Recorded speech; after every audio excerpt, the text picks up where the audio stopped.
I just love the gift of drawing. It soothes me, it relaxes me, it makes me feel good about who I am. I was born without arms and impaired use of my legs because of the drug thalidomide that was given to my mother when she was pregnant with me. For most of her life, Tawana Williams was determined to prove that she was no different than anyone else. But as a child, it was hard. But growing up, it was tough for me. At home was good. The home setting was good. The love, the support. But outside was hard. I had to fit in by any means necessary. If they did it, I wanted to do what they did. I became a follower. I started smoking marijuana and drinking. In high school, she learned that following others also came at a cost. One night, a friend invited her to a party. She didn't tell her it was at a crack house. Smoke was everywhere. The room was full of smoke. And my girlfriend said, Tawana, try it. It's gonna make you feel good. She put the crack pipe to my mouth, held it, lit the lighter, and it was over. The first hit, I was hooked. The addiction quickly took over Tawana's life, derailing the dreams she had for her future. I did not pursue the college and the aspirations that I had in my heart and knowing what I wanted to do. I didn't know how to stop. I just got stuck in my life. Eventually, she got pregnant by a man she was dating. Tawana was terrified. I was afraid to have her because I thought she would be born like me, honestly.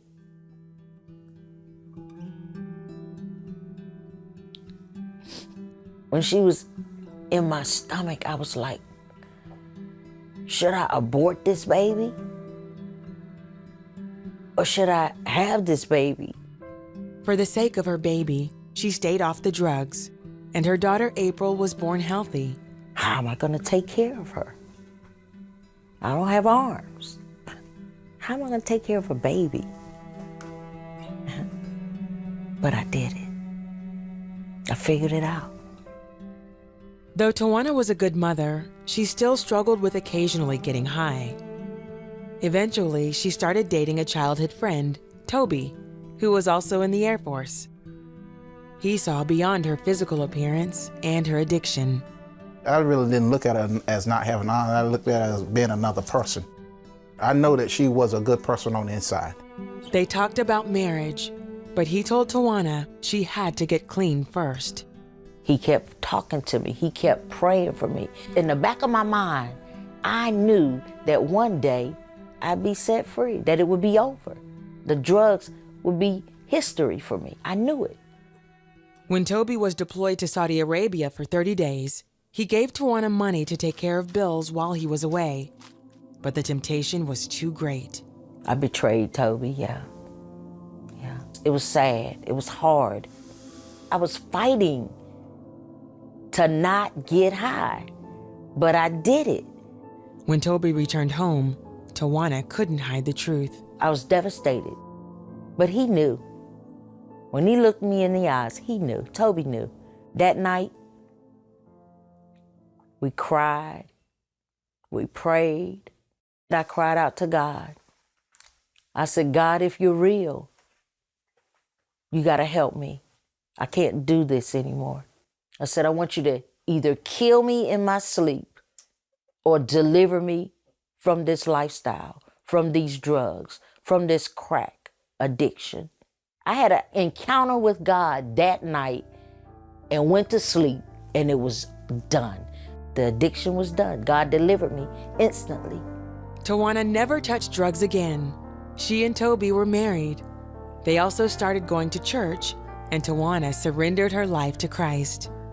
I stood and I came to him. Yeah, I gave my life to Christ, and I told him that I needed him more than ever. And I did it. I did it. When she gave her life to Christ, I knew that we was on the right track. And I was like, she got it. She finally got it.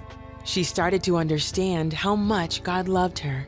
I realized that God was there all the time, and I didn't even know who he was, but he was there. Tawana says she has found true acceptance and purpose through Jesus Christ. When I realized that I could do all things through Christ who strengthened me, that thing resonated in my heart and in my life and in my spirit. And that's who I am. I'm unarmed, but I'm dangerous.